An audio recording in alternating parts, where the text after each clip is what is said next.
Bom, pessoal, vamos dar continuidade aqui à gravação das nossas aulas. Estamos aí com a questão 3. E, como nós já falamos, essas aulas servem para que a gente possa estar revisando os conteúdos que nós já vimos em sala de aula. E é bem importante que você tente fazer as questões de novo, acompanhando o vídeo, ou mesmo as questões que nós fizemos na sala de aula também, porque, embora não sejam iguais, mas vamos usar os mesmos conceitos que a gente está fazendo para essas questões aqui. Então, peço perdão já desde agora se você ouviu alguma voz aí, não é fantasma. Eu estou gravando isso aqui em casa, temos vizinhos, pessoas em casa, cachorro latindo, mas vamos lá, vamos tentar resolver as questões. A questão que a gente vai analisar agora é da banca Quadrix, uma banca bem conhecida, e é do Conselho Regional de Nutrição, terceira região de São Paulo, cargo de assistente administrativo.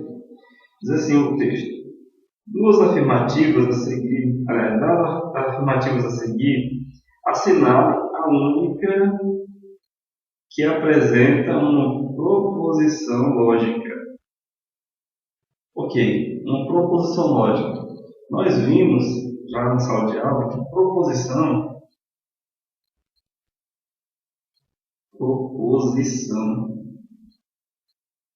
é o objeto de estudo da lógica. É isso que nós estudamos na lógica, proposições.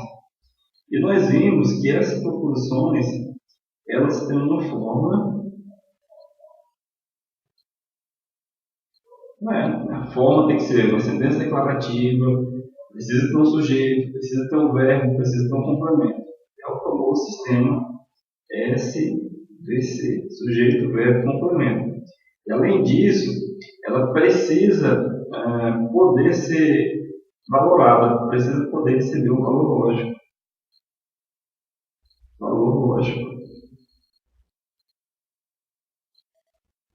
Não precisa você saber qual é esse valor. O que você precisa é saber que esse valor existe, ok? Então, nós vimos que algumas sentenças elas não podem ser consideradas proposições. Por exemplo, frases interrogativas, exclamativas, imperativos, quando te manda fazer algo. Estude bastante, leia com atenção. Então, tudo isso são imperativos que não são proposições. Então, olha só, vamos ler as alternativas e vamos marcar algumas observações. Por exemplo, a letra B diz o seguinte: reflita sobre a sua saúde. Essa candidata à proposição aí, certamente não é a única que é uma proposição. Porque, olha só, ela tem dois problemas. Primeiro, o verbo está na voz imperativa. Reflita, pense, analise, considere. Tudo isso traduz uma ordem, um conselho, um pedido. Então, isso aí nunca vai ser proposição. Além disso, nós temos aqui uma exclamação ao final. É outra excludente também de proposição. Então, a letra B, fora de cogitação. A letra C fala o seguinte: já pensou como vai sua saúde? Então, está fazendo uma interrogação. Nós sabemos que interrogações também não são proposições. Então, não pode ser nenhuma dessas aí. Vamos lá para a letra E. 31 de março, Dia da Saúde e Nutrição. Essa frase aí, ela tem um problema. Ela tem um sujeito, que seria o dia 31 de março, marcado aí de nós, no próprio exercício. Ela tem também algo que está se referindo a esse 31 de março, está dizendo que esse 31 de março é o Dia da Saúde e Nutrição. O problema é que bem que entre o sujeito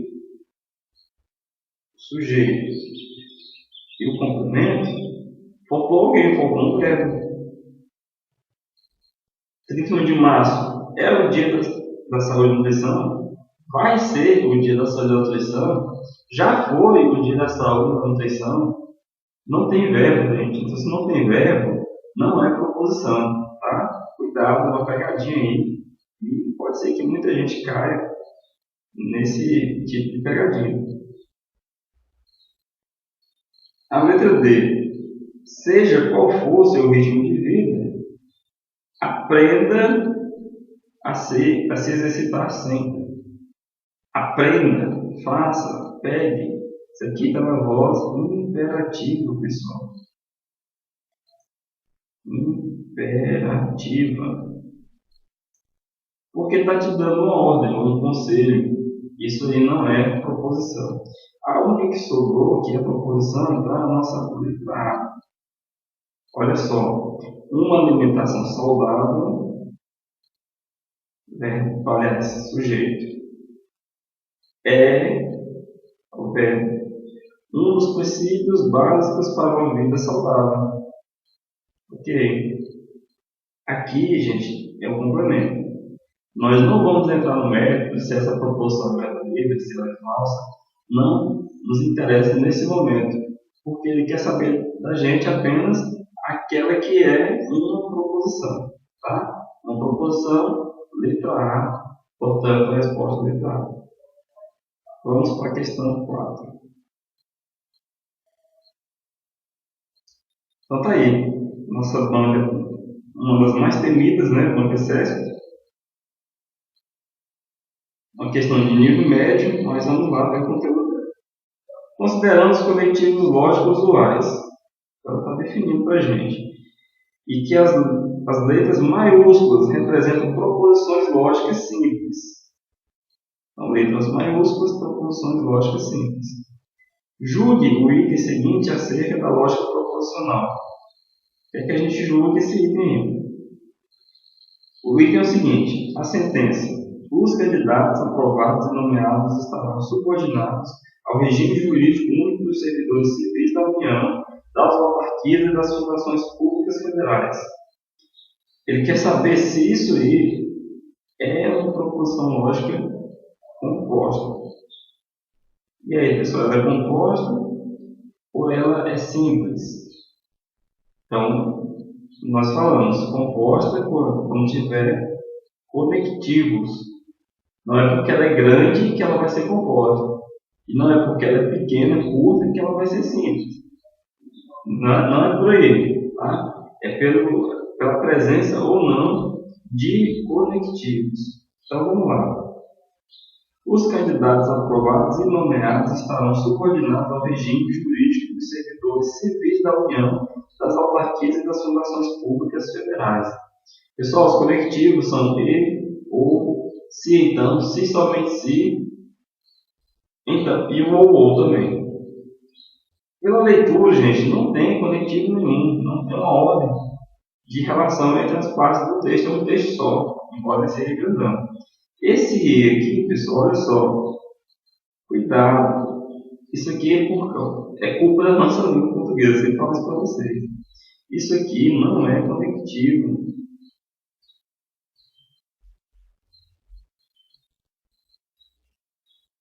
Não é um conectivo lógico ele, porque simplesmente nós temos um sujeito que é composto. Os candidatos aprovados e nomeados. Tá? Isso tudo é parte do sujeito. Quem são os sujeitos? Quem é o sujeito dessa frase? Os candidatos aprovados e nomeados. Tá? Então, o sujeito é composto, mas a proposição é simples. Tá? É como se eu falasse: os brasileiros e brasileiras puderam votar no último dia 3 de outubro. Porque isso não é uma proposição composta, é uma proposição simples. O sujeito é que é composto. Tá? Então, bastante atenção aí. A banca CESP, principalmente, gosta muito de trabalhar com esse tipo de sujeito composto. Porque, embora apareça a palavra E, isso aí não é um coletivo. Tá? Lá na frente também vai aparecer de novo esse I das fundações, né? Fundações públicas federais. Tá? Isso aí é porque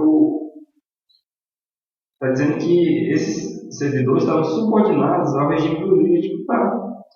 E esse regime jurídico é para os servidores civis da União, das autarquias, né? das fundações públicas federais. Então, lá no texto da lei, vai citar todo mundo que está sujeito ou subordinado a aquele regime jurídico. Então, todos esses aí. Ok? Então, proposição simples. Como ele disse que a proposição era composta, portanto, o índice está errado. Tranquilo, gente? Cuidado. Vai fazer prova da banca CESP? Cuidado. O CESP ele gosta de usar um sujeito composto, mas a proposição é simples, porque você precisa diferenciar na leitura aquilo que é conectivo e aquilo que não é conectivo. Tranquilo, gente? Para essa questão ser composta, tinha que ser assim. Por exemplo, os candidatos aprovados e nomeados estarão subordinados ao regime jurídico, tal, e deverão cumprir, por exemplo, 40 horas semanais. Então, aí sim, é um conectivo, porque está dizendo duas coisas com relação a esses sujeitos, está fazendo uma conjunção, ou seja, que eles estão subordinados ao regime jurídico e eles todos deverão cumprir aquela carga horária. Aí ela seria composta desse jeito. Mas, como foi apresentado para nós aí, não é uma proposição composta, é uma proposição simples. Tranquilo, pessoal? Um abraço, estudem bastante, não desistam e qualquer dúvida, anota, tá ok? Pergunta em sala de aula ou então manda para o meu e-mail, tá? Meu e-mail vou colocar aqui, ó, Josimar bpo@hotmail.com.